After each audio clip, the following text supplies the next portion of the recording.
So, hello everyone.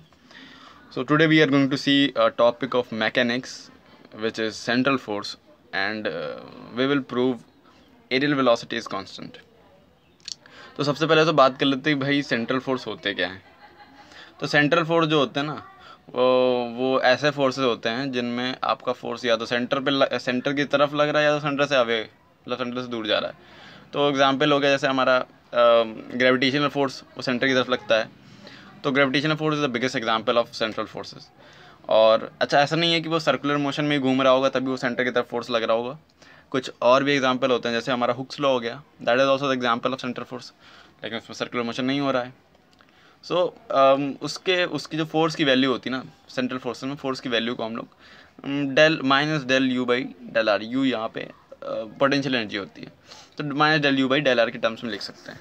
तो ये example बता रहे थे हम, तो देख लेते हैं। सबसे पहला सेंट्रल फोर्स का एग्जांपल हो गया हमारा ग्रेविटेशन,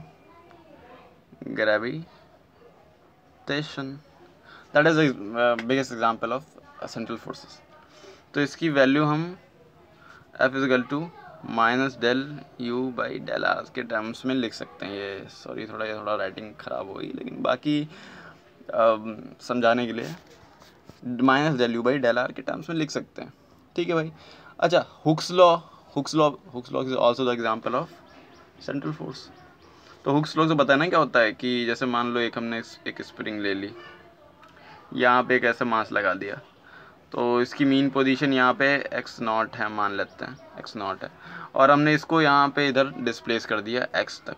ठीक है, तो अब ये वापस जाएगा, तो इसका जो फोर्स की वैल्यू हम लिखते हैं ना, फोर्स की वैल्यू हम क्या लिखते हैं, F restoring is equal to minus K X. ठीक है, तो हम इस वैल्यू को हम लोग इस टर्म्स में भी लिख सकते हैं, minus del U by del R. ठीक है, तो ये इसके लिए हमारा जो है ना, मतलब जो भी फोर्स की वैल्यू आप लोग इस टर्म्स में लिख सकते हैं ना, minus del U by del R, वो सारे सेंट्रल फोर्सेस होते हैं। ठीक है। अच्छा, सेंट्रल फोर्सेस का एक और एग्जांपल होता है जैसे हमारे वांडर वॉल फोर्सेस भी हमारे सेंट्रल फोर्सेस होते हैं। तो हाँ, तो दो एग्जांपल और बता देते हैं आपको।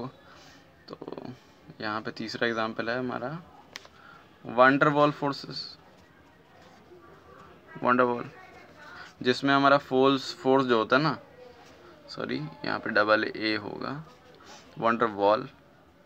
ठीक है, तो यहाँ पे हमारा जो फोर्स होगा ना, फोर्स उसकी वैल्यू वो हमारा डायरेक्टली इन्वर्सली प्रोपोर्शनल होता है आर की पावर 7 के। फोर्स आर की पावर 7 के प्रोपोर्शनल होता है, और यहाँ पे हमारा आर क्या आता है, डायरेक्शन वेक्टर।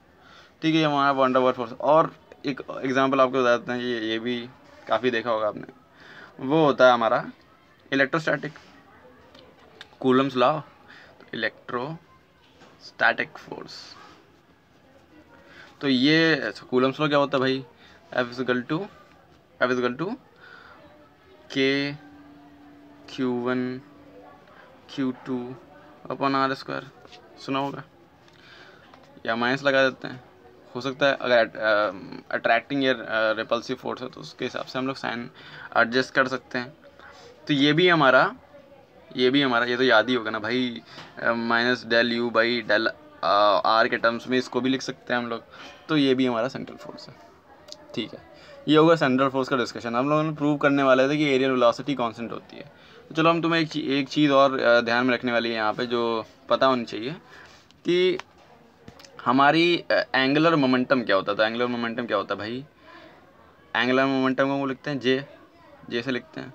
तो एंगुलर मोमेंटम हमारा क्या होता है, R cross P, angular momentum R cross P. तो क्योंकि हमने इसे स्केलर में लिखा, मतलब इसका मैग्नीट्यूड लिखा है, तो यहाँ पे मैग्नीट्यूड लगा देते हैं। ठीक है, ये हमारी एंगुलर मोमेंटम हो गया। क्या हो गया, एंगुलर मोमेंटम। ठीक है भाई, एंगुलर मोमेंटम हो गया, एंगुलर मोमेंटम पता चल गया हमें क्या होता है।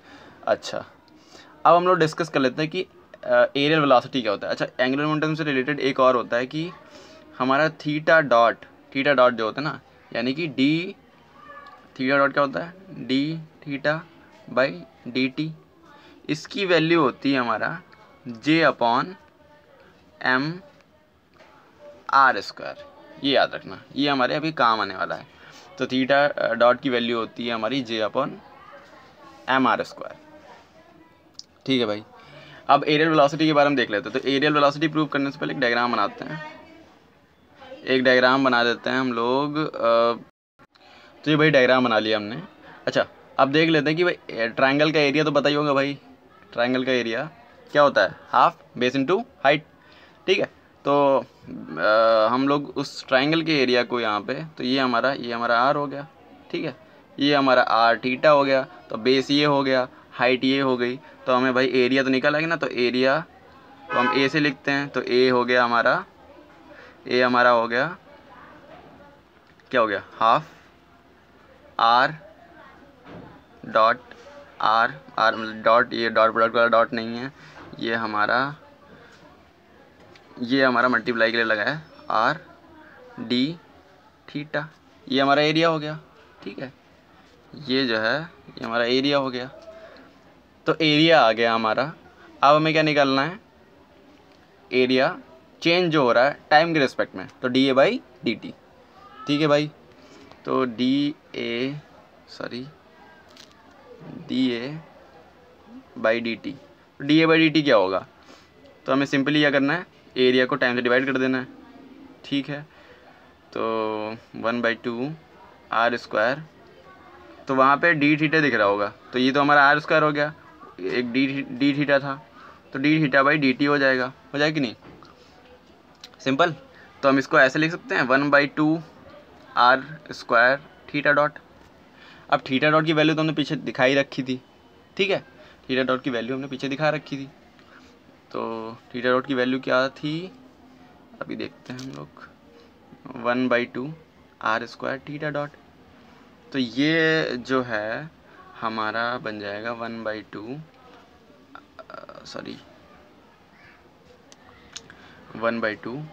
Are square J by M R square. तो आर स्क्वायर से आर स्क्वायर कट जाएगा, हमारा यहाँ बचेगा जे बाई 2m। तो भाई जे भी हमारा कांस्टेंट है, क्योंकि हमारा जो एंगुलर मोमेंटम होता है, एंगुलर मोमेंटम तो वो कांस्टेंट रहता है, क्योंकि हमारा मोमेंटम तो बदल नहीं रहा है, क्योंकि एक्सटर्नल कोई फोर्स नहीं लग रहा, तो मोमेंटम नहीं बदल रहा, और हमारा आर तो कांस्टेंट है ही। तो क्योंकि हमारा एंगुलर मोमेंटम एक कांस्टेंट वैल्यू है और हमारा 2m भी कांस्टेंट है, तो हमारा एरिया जो होगा वो कांस्टेंट हो जाएगा। ठीक है, तो क्योंकि हमारा कोई भी टेंजेंशियल फोर्स एफ थीटा यानी कि टेंजेंशियल फोर्स नहीं लग रहा था, तो इसलिए हमारा एंगुलर मोमेंटम एक कांस्टेंट वैल्यू थी। ठीक है, पी कांस्टेंट, आर कांस्टेंट, एक कांस्टेंट रेडियस में घूम रहा है। तो जब कभी देखो उसे एक रस्सी से एक पत्थर बांध लो, ठीक है, उसके बाद उसे घुमाना शुरू कर दो, तो इसका रेडियस चेंज होता है नहीं। मोमेंटम तो वो तो तुम जिस हिसाब से फोर्स लगा रहे होगे ना, उस हिसाब से मोमेंटम चेंज होता रहता है, लेकिन इसका रेडियस नहीं चेंज होता। रेडियस नहीं चेंज हो रहा है, अगर इसको एक कांस्टेंट वेलोसिटी से घुमाओगे, ठीक है, कांस्टेंट वेलोसिटी से घुमाओगे, तो इसका भाई मोमेंटम भी नहीं बदलेगा। ठीक है, तो एंगुलर मोमेंटम भी नहीं बदलेगा, एंगुलर मोमेंटम कांस्टेंट हो जाएगा। तो जो यहाँ पे एंगुलर मोमेंटम होगा वो यहाँ पे भी यही होगा, यहाँ पे भी यही होगा, यहाँ पे भी यही होगा, यहाँ पे। तो जो एरिया निकालेंगे ना, ये एरिया जो चेंज हो रहा है, तो वो एरिया का चेंज जो है ना टाइम के रिस्पेक्ट में कांस्टेंट वैल्यू देगा J/2m। ठीक है, ये हमारा प्रूफ था। ठीक है, फिर अगले वीडियो में बाकी के सेंट्रल फोर्सेस के एग्जांपल्स और उनके डेरिवेशन वगैरह देखते हैं। ठीक है, थैंक यू।